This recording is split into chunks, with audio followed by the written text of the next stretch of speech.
কি বলতো, এগুলো হলো জিমি প্রিমির লোম, মানে খরগোশের লোম।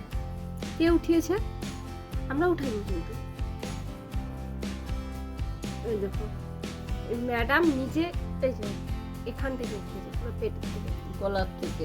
পুরো গলার থেকে টাইনে টাইনে উঠেছে এতগুলা। মানে ও মনে করে ওর বেবি হবে, ওই জন্য বাসা বানায়।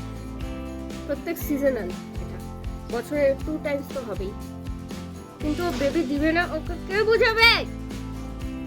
তোর বেবি হবে না তো। কেমন মনে হয়? কুন্টু কুন্টু কুন্টু। দেখো এখন বাইরে নিয়ে আসলাম, ঠিক আছে? তোমাদেরকে দেখাবো। এই দেখো, ওকে নিজের গলা এমন না যে জিনি ছিঁড়ছে, ঠিক আছে? ওই ছিঁড়ছে।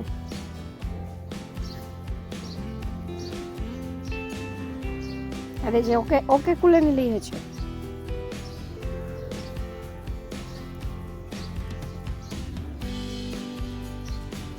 মানে উপরে উঠছি, দেখছি কত পিঁপড়ে। হ্যাঁ, এই যে কোথার থেকে কথায় আছে যে পিঁপড়া যখন বেরোয় তখন মানে বুঝতে হবে যে ঝড় বৃষ্টি হবে প্রচুর। আর আমি এখন উপরের ছাদে রয়েছি। একদিকে ভীষণ সুন্দর একটা ব্যাপার হয়েছে, আজকে সারাদিন ধরে বৃষ্টি, ভোরবেলার থেকে বৃষ্টিটা পাওয়াতে গাছগাছালিগুলো যেন প্রাণ ফিরে পেয়েছে। দেখো,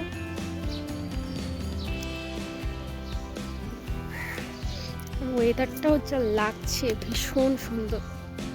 এখন তো আর পাহাড় দেখা যায় না এখান থেকে, হাজার চেষ্টা করলেও, কারণ বাড়ি হয়ে গেছে। কিন্তু দেখো আকাশটা কিন্তু ভীষণ সুন্দর। কারা কারা পছন্দ করো বলো তো এরকম আকাশ দেখতে? চারপাশটা দেখো প্রচুর বাড়িঘর হয়ে গেছে।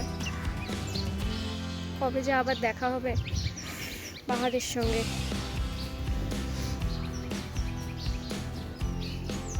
মিস ইউ পাহাড়।